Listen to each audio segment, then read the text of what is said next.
fuck am I doing with this thing on? Okay.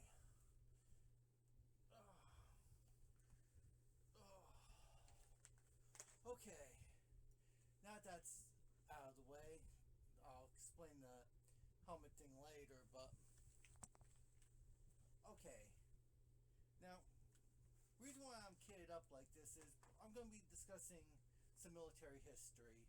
Now, I've been watching uniform history for a while, and they've done a lot of stuff. They've talked about the M1956 gear, the M1967 gear, the M1972 Deuce gear, which we now see as Alice.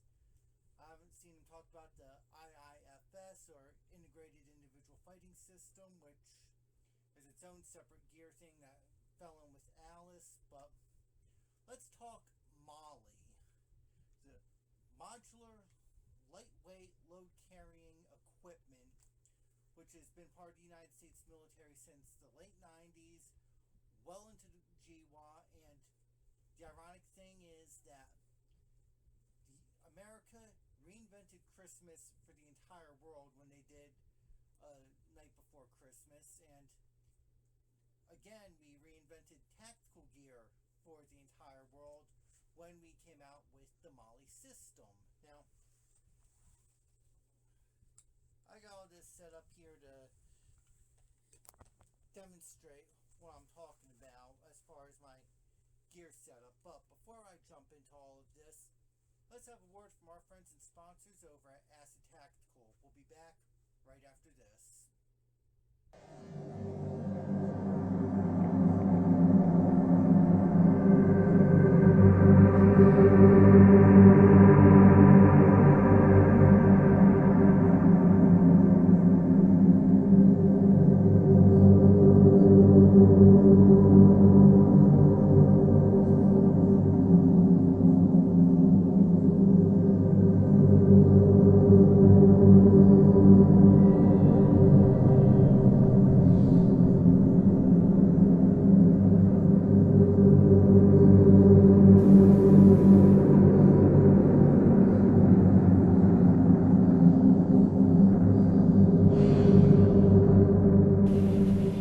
Okay, this is body armor that was used by the U.S. military during Vietnam, one of many variants used. Now, take a look at the webbing that is above the pockets on this particular vest. Those are usually called grenade holders, as they'd be able to easily slide the hand grenade in by the spoon. Now, fast forward to the more contemporary Pasket flak vest that we see pictured here, this one being in M81 Woodland. As you can see, right above the pockets, the same thing, the same kind of grenade holders. Now, there's a little bit of a theme on here. This is where the guys at Natick Labs were probably looking over this stuff, looking at this, and somebody thought, hey, let's put that over the entire vest. Voila! We get something like this. This is an Interceptor outer tactical vest, and what we see here is what today we call PALS webbing, or a pouch ladder system. This is the stuff that you weave your M.O.L.L.E pouches into, and with that, this is kind of where M.O.L.L.E comes into play. But with that being said, we have to look at how it was seen early on as being part of a new plug-and-play system that the U.S. military was developing. This kind of got lumped into what today we see as the Land Warrior system.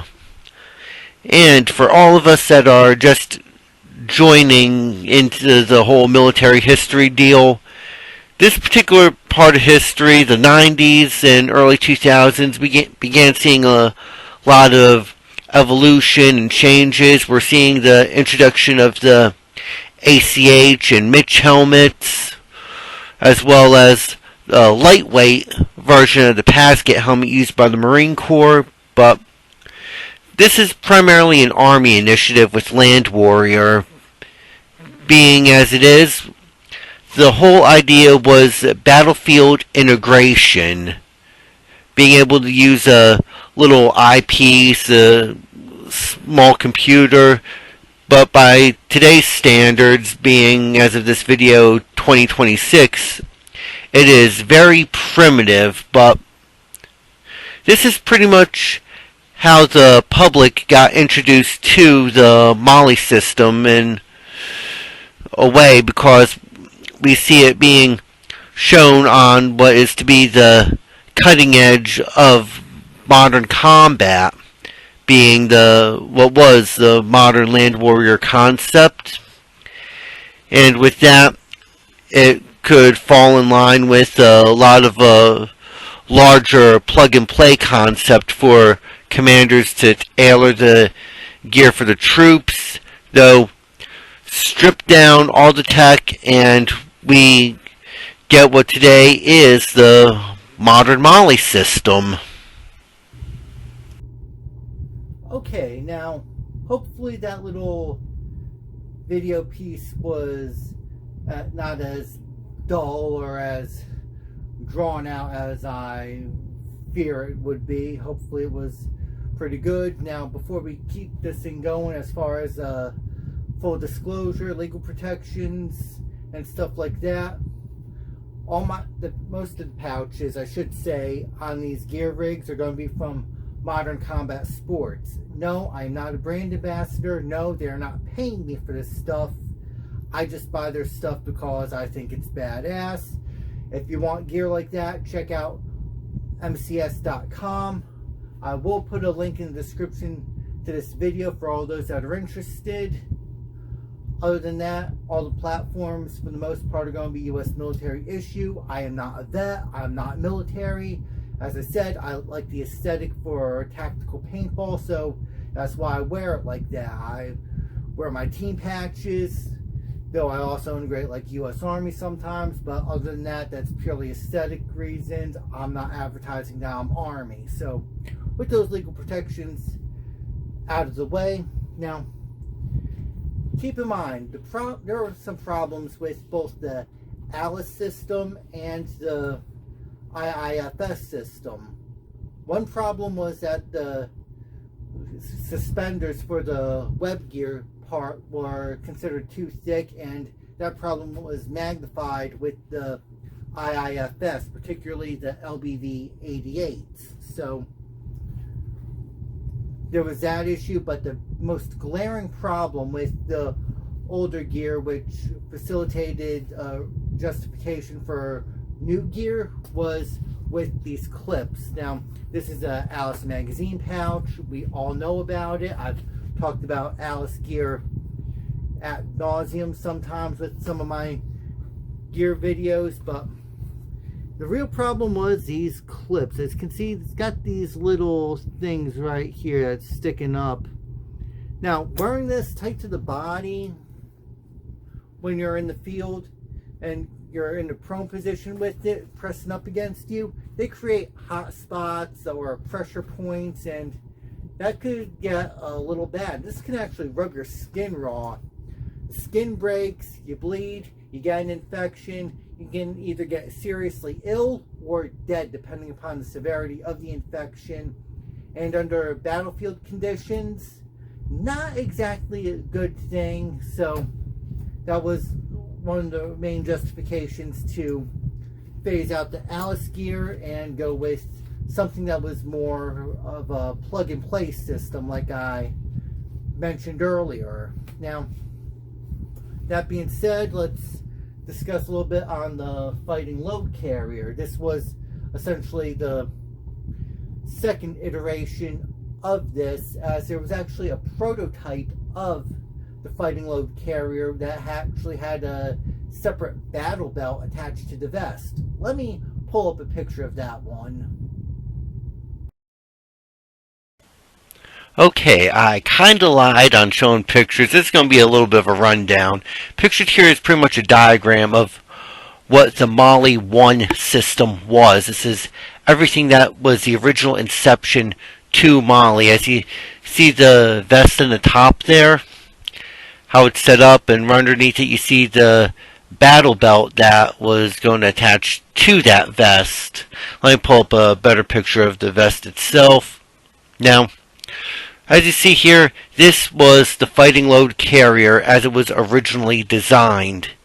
Now, the idea was so that way it could be part of another gear system. As you can see with that belt setup, that probably became part of another M.O.L.L.E system called the Spear Bowl Carry system, but we'll talk about that at a later part in this video. But overall, this particular setup was not considered the best overall in the long run. Hence, the fighting load carrier we know today was standardized.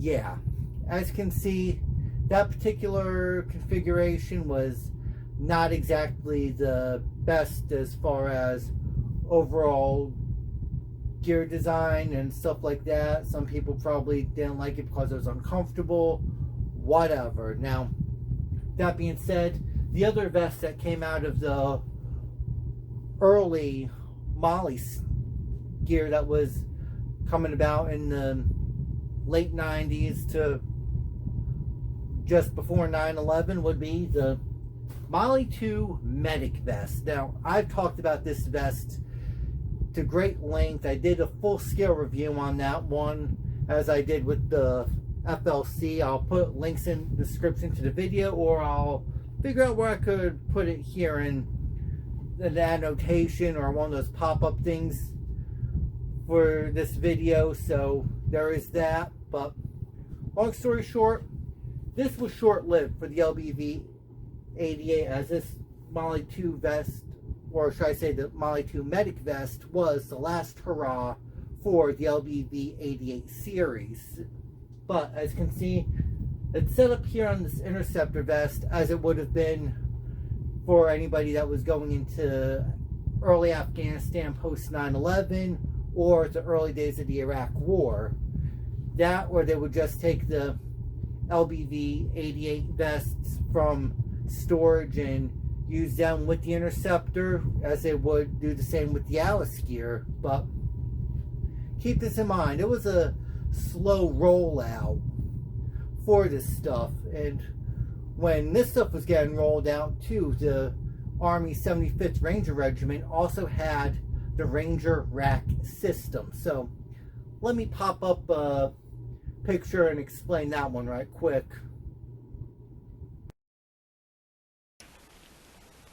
Okay, I kinda lied again, but I couldn't resist. This is the Ranger Assault Carry Kit, aka the Rack system. This was designed specifically for the United States Army 75th Ranger Regiment. The reason behind it was to complement the Rangers' needs as being a rapid response, top-tier light infantry force, or for their role as a supporting arm within the greater Special Operations Command. And with that being said, the system itself, the base chest rig, is what today we'd call a Rhodesian chest panel, or a Rhodesian style chest rig. I'm not sure why, but regardless, this is something that has been very copied M.O.L.L.E platform. By the time the 2010s came around, you'd officially, for standard issue, would find this in M81 Woodland or 3-Color Desert.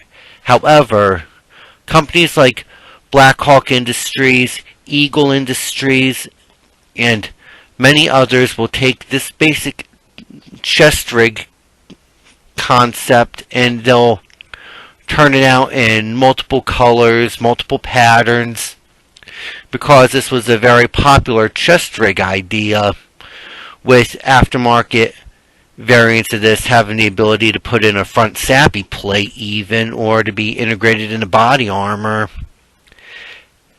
However, with that being said, A lot of people think this should have been replacing what today we see with the tactical assault panel, but I digress. This thing is still universally popular with those that are familiar with the rack system or chest rigs in general.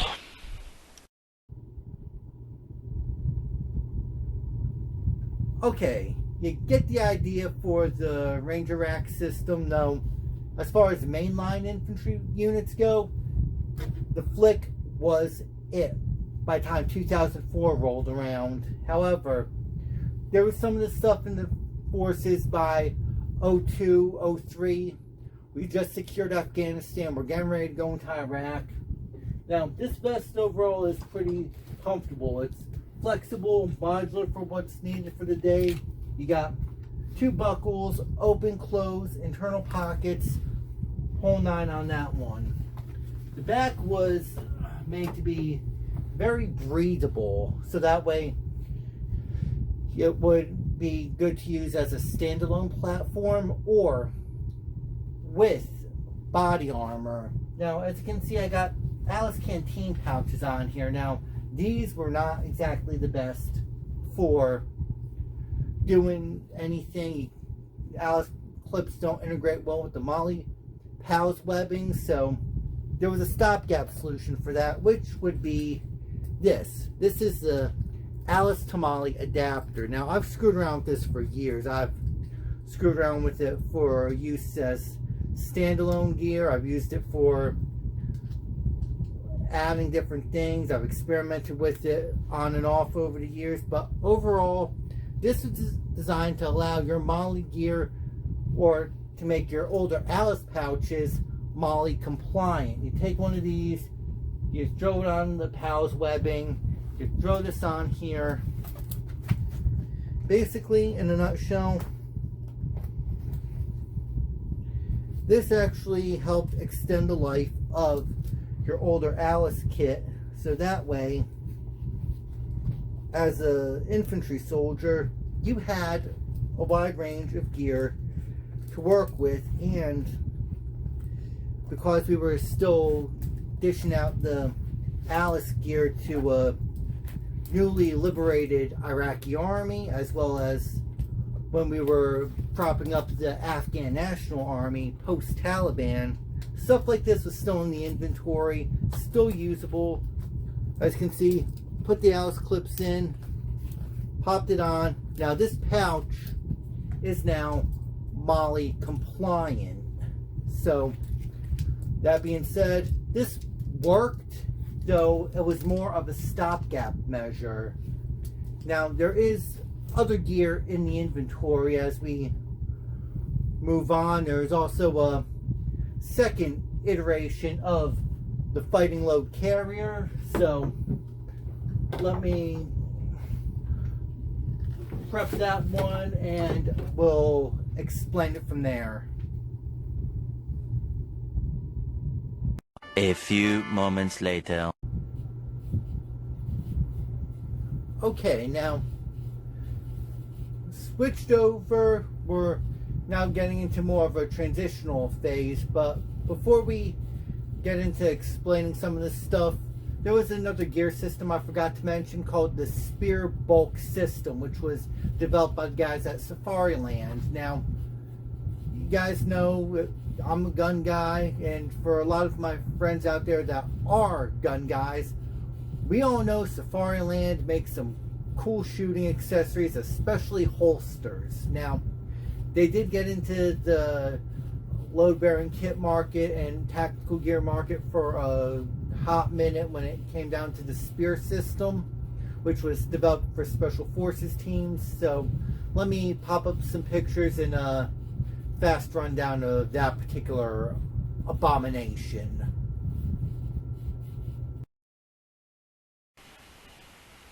Now, we all know Safariland as a manufacturer of some of the best gear on the market.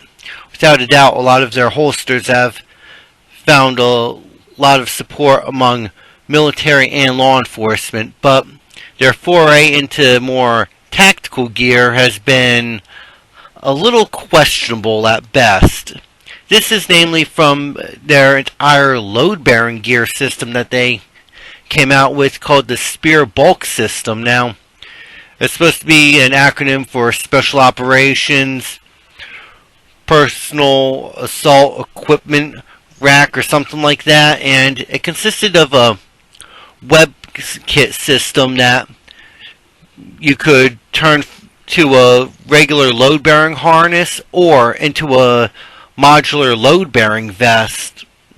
Now, the system came in two patterns. You have your basic M81 Woodland camo, which was a standard issue across the board. And then you also had your three-color Desert, which came around the same time. This was in time for use for Iraq and Afghanistan. And this was used pretty much on an individual preference basis by Army, Special Forces, as well as Navy SEALs. However, with that being said, some would think this would be too complicated as far as going between a load-bearing vest and a web gear system, but with that out of the way, the biggest flaw behind this particular system would be in its body armor system. Now, the Spear Bulk system did have its rucksack, it did have its assault pack, which would be more akin to a climber or a backpacker's backpack, not a serious military one. Their body armor, on the other hand, as you see pictured here, you have webbing set up for Alice pouches, but the egregious parts were the fact that the M.O.L.L.E was put vertically instead of the traditional horizontal, and the hook and loop pilot ape was so low quality that guys that used it had to duct tape their shoulders together. The guys in the Army's 75th Ranger Regiment saw that and said that they would be better sticking with their Ranger body armor or interceptor vests when they took a good look at that. However, the system overall did have decent reviews among end users from both Army Special Forces and the SEALs that used them. Okay, now, seeing that, you can understand why the Spear system became a hot mess. It's like everything that is good on paper does not translate well in other avenues. It's like you see this girl, she is beautiful, she's talented, she's smart, yet you then find out she's a complete bitch. Or you're a girl and you see this nice guy, he looks great, he's like your idea of perfection, that you then quickly find out he can be a real fucking bastard. That's kind of how the Spear Bulk system turned out to be, though.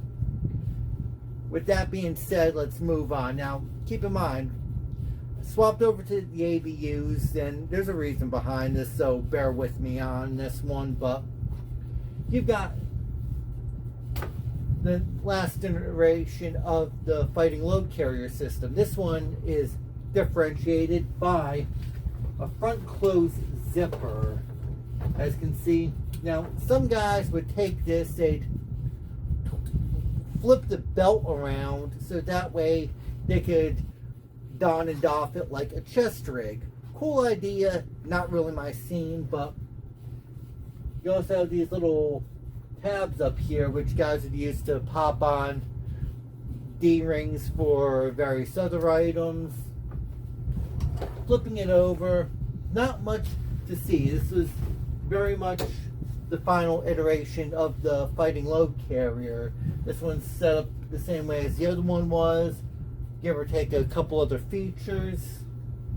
Whole idea, train as you fight, fight as you train type deal, but you'll find this particular iteration of the Fighting Load Carrier system in Woodland, 3-color Desert, khaki for the Marine Corps, and in this UPC pattern, which also with the Interceptor, the IOTVs, guys were also rigging up pouches to that because of the PALS webbing on there, though. If you overloaded them, they would come apart. There's stories about that beyond belief, but let me pop up a couple pictures as examples of how guys were putting stuff onto their OTVs.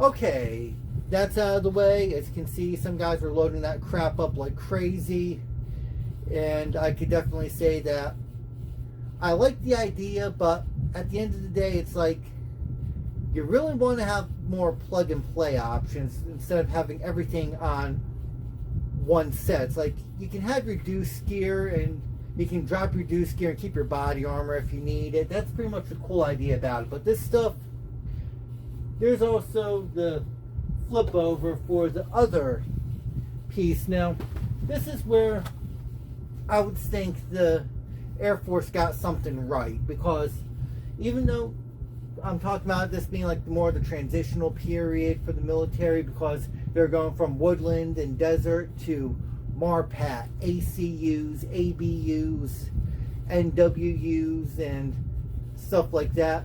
You definitely see guys mixing and matching a lot of camo patterns, especially in like 05, 06 time frame. So this brings me to this kind of example here. Now, let's ignore the interceptor vest here and focus on the rig. This is the Defensive Forte's load carried system, which is standard issue for the United States Air Force. It was modeled after load-bearing platforms that were developed by Black Hawk, London Bridge Trade, Tactical, Eagle Industries, stuff like that. Pretty much, it was a load-bearing system designed for guys that were either doing infantry or special operations stuff, and they needed a modular system that wasn't a vest, but it could carry more than a chest rig, carry more than basic web gear, yet still be more mission flexible. That's this system in a nutshell. Now, let me take this off and show you what I'm talking about. Now, holding this thing up, this is pretty much the system in a nutshell. Now, holding it up, you got camelback rigged up, butt pack. I'll explain this one in a minute.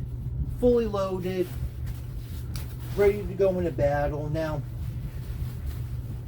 here's the weird thing. Now, I said this was standard issue to the United States Air Force, which it is, but it's in Army UPC, their universal camo pattern, i.e. the ACU. The reason why was because there wasn't a lot of the ABU pouches and ABU equipment going around when the Air Force rolled out ABUs, and the color pattern is close enough so that way Army personnel, airmen can wear Army load-bearing equipment with this. So let me pop this on right quick. Now, as you can see, rig this thing up, and as you can see, there's not much of a color difference between ACU and ABU. So this is why it was easy for airmen to get away with wearing Army load-bearing equipment.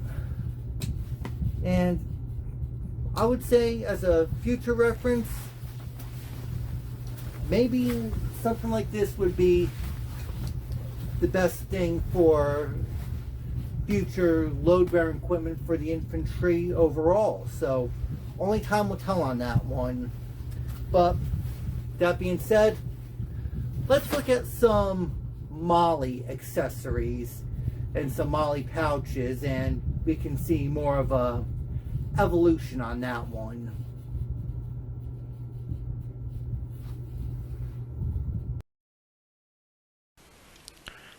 Defensive Forte the motto of the United States Air Force Security Forces. It also became the name for their load carrying system, which has a lot of evolution off of the load carrying systems that were developed by Black Hawk, Eagle Industries, and so on and so forth. One of those kind of underrated and kind of underappreciated gear systems. You could find this out in the wild in Air Force issued ABU in its second gen as well as its first gen. You could find this in the Army's UCP because there was a time when airmen were using Army issued equipment, so it kind of made sense to produce it in ACU.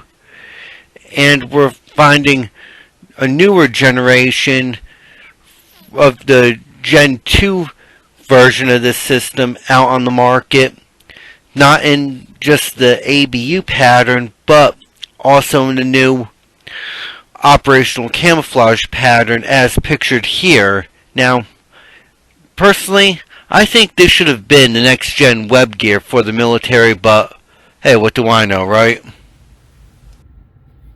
Okay, first up we've got this DreamMag shingle, which is in the operational camouflage pattern, OPC. This is going to be standard issue now across the board for both Army and Air Force, and I believe the Space Force as well. Now, I rigged this thing up with the shock cord, homemade pull tabs on here, so that way I could use my T68 magazines on here.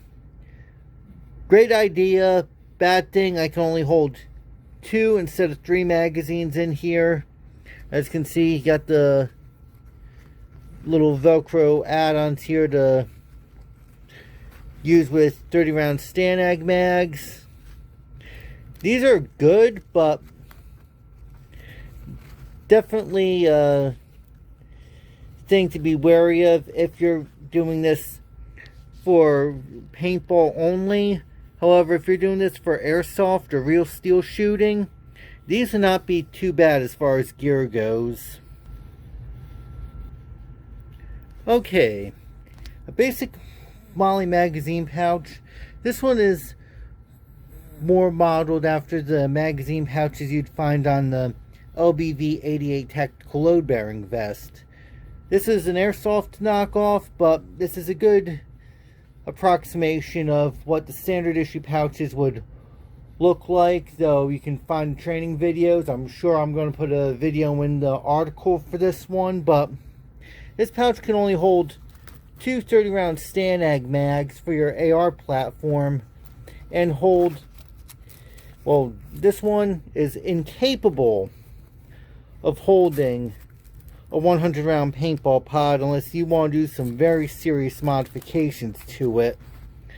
However, a cheapo Chinese airsoft knockoff, it's good if you're running actual magazines, but for us paintball players, not exactly the best option. Okay, got another M.O.L.L.E ammunition pouch. This one would appear to be more GI issued, as it came with my M.O.L.L.E Medic 2 vest, but needless to say, this one is definitely built to spec with a little extra. You got the utility pocket right here for little odds and ends. You got a pocket thing here for a M67 frag grenade, or you can put in a flashlight. This thing will hold 3 30 round Stanag mags without a problem. So there is that. I've seen these primarily in the woodland camouflage pattern, and you can still find these online, but they may be a little more difficult. Now, for many of us paintball players, this thing is good enough to hold most 50 to 100 round paintball pods without a problem. As you can see, get this thing closed down on this one. This thing will secure most 75 to 100 round pods on the market, so for your hopper fed, this wouldn't be a bad idea. But other than that, this is not a good thing for mag-fed play. However, regular paintball, definitely something worth looking into, especially if you're just starting out and you just need something on the fly for hopper fed. So there is that one. Okay, here we have a M.O.L.L.E drop leg extender. This thing is a very cool piece of kit, I will say. It is flexible, it is adaptable. You've got the PALS webbing on here to mount just about any kind of M.O.L.L.E item that you want, within reason, of course. Flip it over. It reads tactical style holster extension assembly. You got your national stock number or NATO stock number, as well as MFG's name, Patriot Industries Incorporated, lot number 03. So there is that. This is a standard United States issue. Now, this would definitely fall in with current issued M.O.L.L.E items for the military, though this thing is by far one of the more flexible ones, and it's also very universal and backwards compatible with older kit. Now, if you guys watch some of the more tactical guys out there, one of the channels I follow, Pegasus Test, he did a review on this very specific one, or I should say this exact model, and he mentioned all the cool things about it, but one thing that he kind of left out was that aside from having the PALS webbing here, you also have another piece which is a lot thicker for adding in your Bianchi pistol holsters. So if you're not going to leave anything through the PALS webbing, you still have the accessories here for Alice items as well as M.O.L.L.E. So this thing was very well thought out, and I do use this for my modified Tipex holster. Now, I've done the video on this one. I'll put a link somewhere on the screen for this one, but needless to say, I modified it with a UM84/M12 holster clip on here, so this thing will fit into this. Let me quick set it up for you and I'll show you what I'm talking about. Okay, now I've got the Tipex holster mounted, but I didn't fully set it up so that way I could flip this thing over and show you how it's modified, how it goes through here. It'll just connect into these things here and it will be solid. So that being said, I did the video and article how to modify it. The only hard part is getting that Bianchi UM84 clip, but just a little something for all you guys that are looking for a more modular approach, yet carry a classic piece of Tipman gear. I know I'm kind of beating a dead horse with this magazine pouch setup, but for our intents and purposes in the context of this video, this ammo pouch design has been around for decades. We've seen this generically made. This is kind of you'd see on Black Hawk magazine pouches for their Delta Force Operator Assault Vest or DOAV. You've got this on most of the early generation Black Hawk chest rigs, and this has been copied greatly all over the place and is still made today in various camo patterns and colors. Now,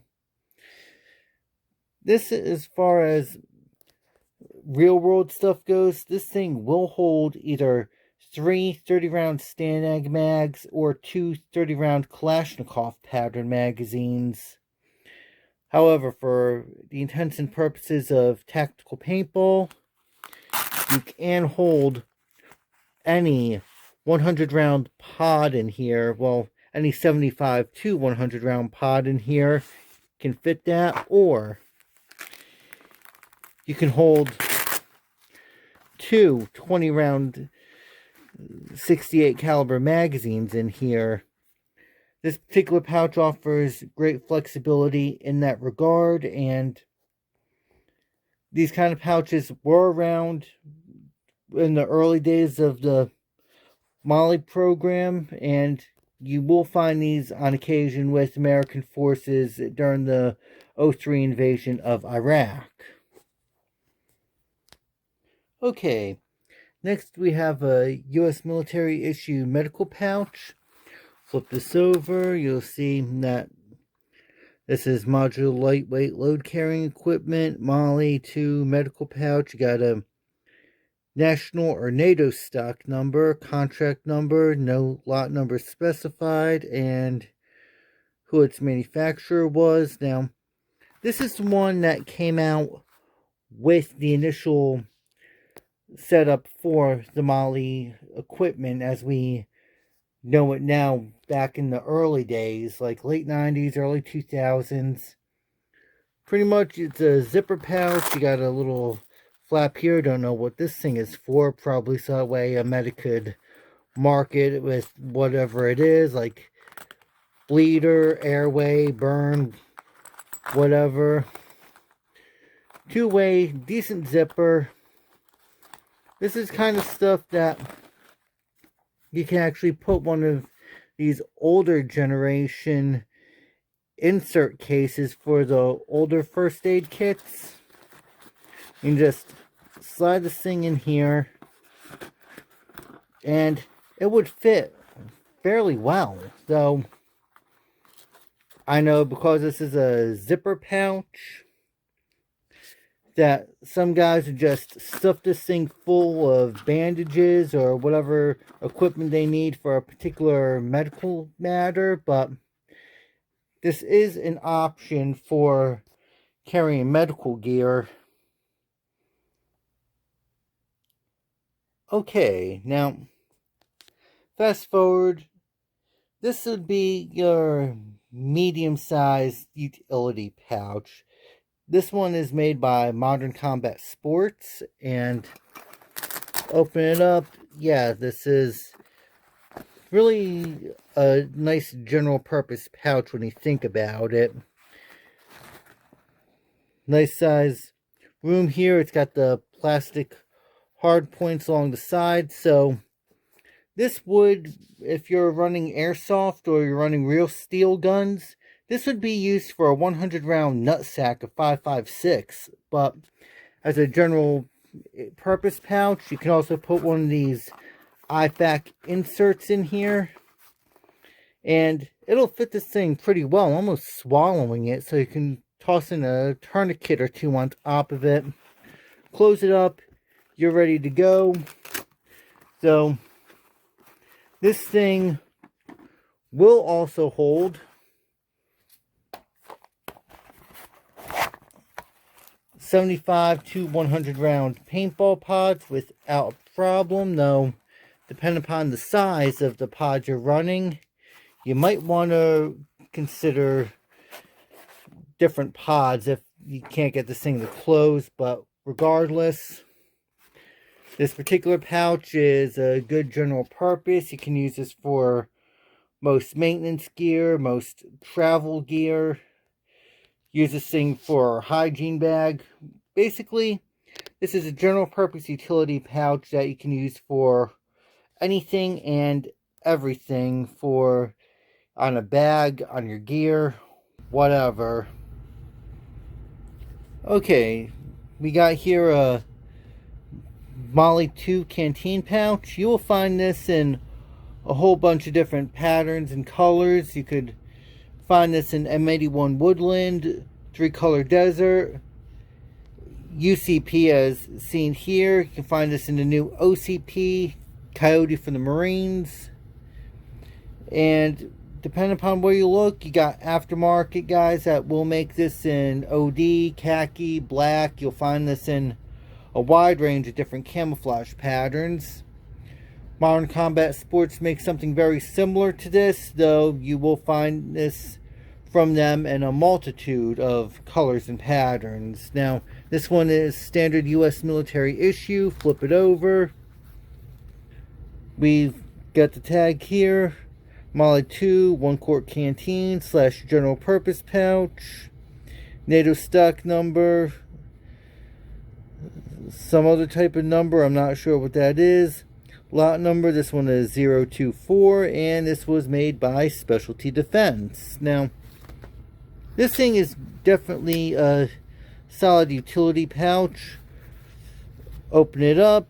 You've got decent room. Now, these things on the onset are supposed to be able to hold 5 30-round Stanag mags, at least one stripped down MRE, and a pair of night vision goggles.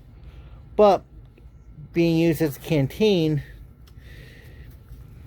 what you're going to do is take this thing off here. We're going to tuck it into the pouch, and just for demonstration purposes, I've got a 1-quart GI issue canteen. Slide this thing in here, and presto, just gotta tighten this stuff down, and voila, you've got a 1-quart canteen pouch as explained. Now, that's the beauty about these V-straps. Take it out, but what else can you do with it? Well, like me, you probably want to run an air tank in here, because 1-quart canteen pouches can hold 16-ounce air tanks in here. So, as you can see, you get the tank in, you could get it tied down. I would say you will have to modify this with the little bit of shock cord and a cord lock, and you'll be able to use this for a solid air tank pouch, or make it jump ready if you're looking to do airborne operations with it. Now, what else can we fit into this thing for general purpose operations? Now, we're hopper fed, so this thing will hold most 75 to 100 round paintball pods without a problem, depending upon who the manufacturer is. So all you'd have to do is adjust the strap here. Now, I'm doing this one-handed, so you kind of got to give me some credit on this one, trying to get this thing in, but it doesn't want to cooperate right now, but you get the idea. This thing could fit 2 100-round pods in here. You could also probably fit an entire belt of 100-round 5.56 in here if you're running a saw gun or a belt-fed strike. You got one of these first aid inserts. Definitely slide this thing down in here like it's nothing. And there you have it. You got some ideas on what to do with this pouch. This one's probably going to be your more flexible one, though more often than not, guys would use this just for canteens and call it a day. Okay, I saved this one for last but not least for this particular segment. This is the M.O.L.L.E 2 waist pack. Now, this is probably the most abysmal excuse for a butt pack I've ever dealt with. And now, keep in mind, I do a lot of tactical paintball, and I rarely use butt packs on some occasions, depending upon what I'm doing. But for this particular piece of gear alone, this has got to be probably a good idea, but bad in practice. Now, let's go over some stuff before I get into my opinions on why this is bad.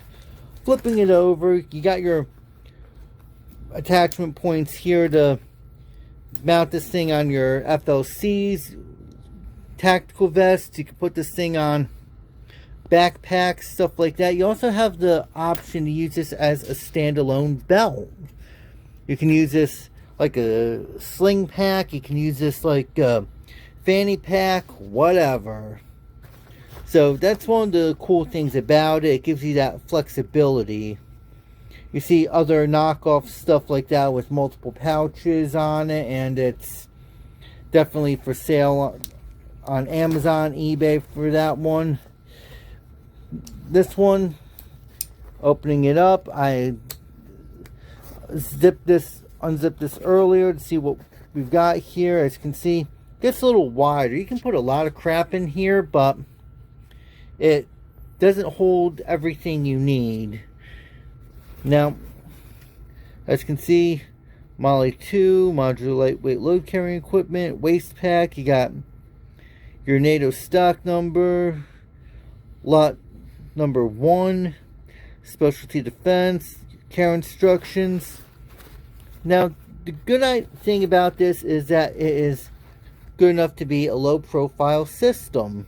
Now, despite that, the only thing I will ding this for is that it does not have additional means to mount additional pouches or additional equipment like you would get on your more traditional Alice butt packs.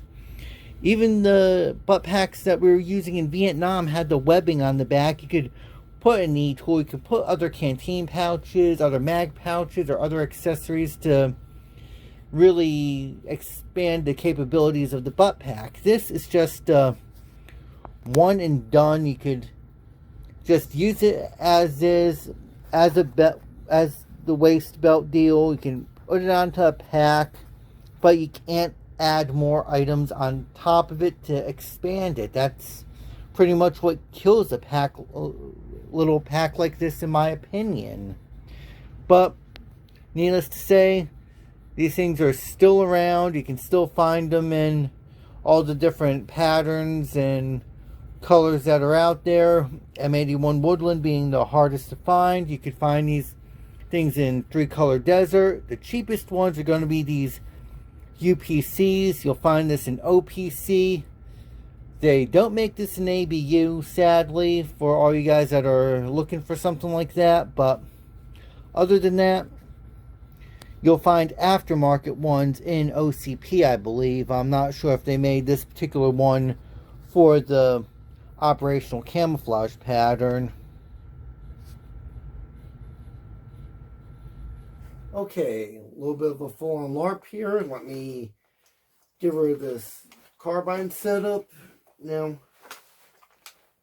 what I've got here is the current standard issue for the United States military, the Tactical Assault Panel. You'll find this in UCP, OCP, and Coyote Brown for the Marine Corps. Though I did a review on this one, but I will go in a little more detail about how this one I personally configured. So let me set this thing up right quick. Okay, got my Tactical Assault Panel system set up here. Now, I've been working on this since I've got it on and off, adding pouches, moving crap around just to maximize my ability to use it with my battle belt, with my plate carrier, stuff like that. Now, you've got this removable Y harness on here. Now, this thing goes back to the whole plug and play concept of M.O.L.L.E. You can run it as a standalone chest rig or clip it onto a plate carrier, so that way you can run it with your body armor or run it solo, depending on mission profile and what you're doing with it. You can run 6 to 8 5.56 mags on here, though I'm running this thing a little differently because you've got the dead space in here that another magazine would go to, but I kept it blank intentionally because it would make it difficult to don and doff the chest rig because of the size magazines I'm running. This thing will hold AK magazines if you ever have to use an AK-47 in the field, or if you want to use an AK for your primary weapon. Now, with that being said, I really maximize the living hell out of this for ammo capacity. I'm running a Condor 3 magazine shingle on here for an additional 3 mags, so I'm running a total of 9 magazines on this chest rig. But if I was running a 5.56 weapon system, I could run 11 magazines on here, so there is that to consider. Now, I am rocking some Rap 4 products on here, such as their utility pouch and what they would call their 8-color desert, though we all know it's multicam. And the good thing is it does blend in well with the Army's OCP, which is their version of multicam.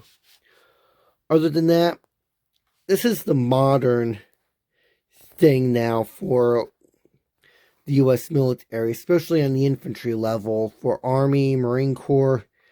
They're all running an app system, and they're either going to run it standalone or clipping into a plate carrier, which, quite frankly, is something that's been done for decades, though more often with special forces like Delta Force with their FOSS chest rigs and body armor modifications, though. That being said, there was another piece of kit that was part of the Tactical Assault Panel version, which is more of akin to the Defensive Fortes load carrying system I was showing you earlier. So that would be called the Airborne Tactical Assault Panel. Let me throw up some pictures on that one.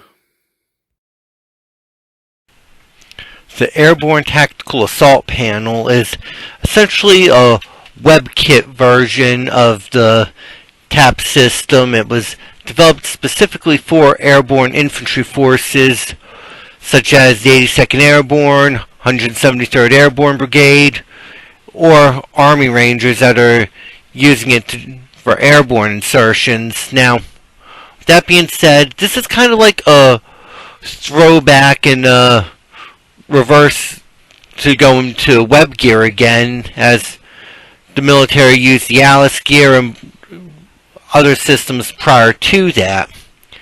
This particular thing was pretty much designed to work with the airborne system. This is a lot of ways a nice rival to the Air Force's Defensive Fortes load carry equipment, though it is set up to be used with different configurations of gear, additional pouches, and as you can see pictured here, how it's set up to be worn with the parachute system, so that way when soldiers are jumping out of an aircraft, the second they hit the ground, they ditch the parachute harness, they could clip up their airborne TAP system, grab their weapon, and get straight to work.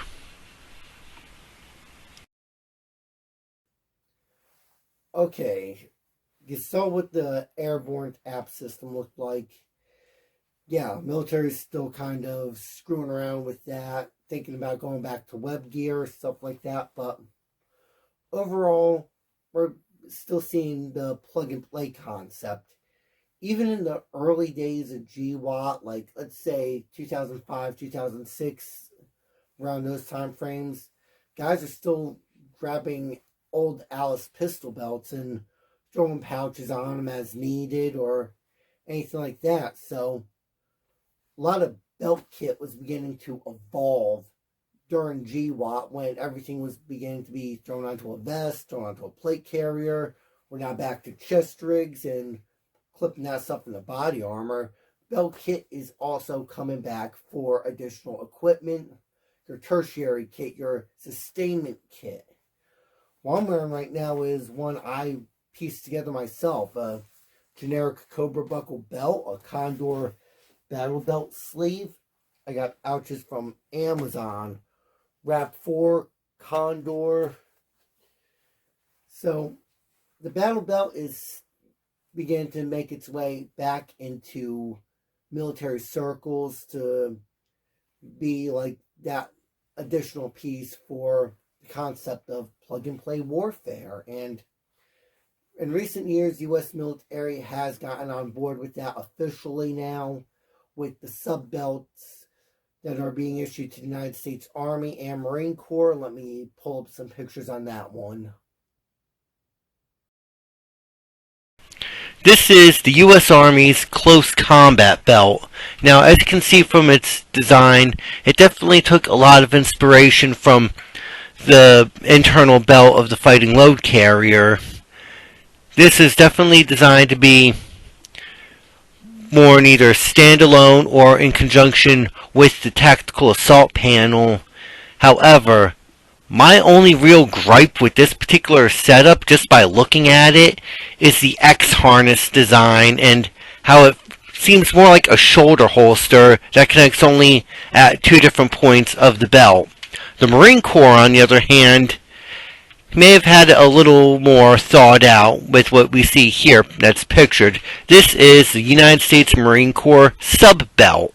Now, here we got it set up with M.O.L.L.E pouches and the multicam pattern, though definitely shows what the belt idea was looking to achieve. But the private sector, on the other hand, in this case companies like Condor, already had the idea worked out well, as you can see from what's pictured here with their harness design that goes for their battle belt sleeves. This is one of those kind that is definitely worth more of the investment and can be done for a lot cheaper too. As you can see, this one fully kitted out with the camelback, the harness, mag pouches, and just shows what you can do with this type of combat belt. Okay, that completes our look at M.O.L.L.E gear, as well as its rather interesting history throughout the global war on terror, as well as what the future might hold, you might say. Now, is this going to still be evolving? Abso-fucking-lutely. But still, it's the same basic concept of plug-and-play combat. But regardless, if you guys are liking what you're seeing, hit that like button. Share this around. If you want to see the written version of this, check out the article over at outerheavenpaintball.blogspot.com. I will be putting the links in the description to this video. If you guys want any of the equipment that I've got on here from Modern Combat Sports or Condor, links are also in the description to this video, and maybe I'll throw an annotation in one of these little corners here. I'm still trying to learn that system. And finally, if you need some M.O.L.L.E accessories, or you need accessories for your paintball gun, airsoft gun, or your real steel, check out my friends over at acidtactical.com. And remember, when the shit hits the fan and you've got to trust your gear with your life, just ask yourself this one question: can your gear survive the acid test? Anyway, Outer Heaven Paintball and Acid Tactical both have Teespring shops. Links are going to be in the description to this video. And with that, this is Big Boss, and I'm out of here.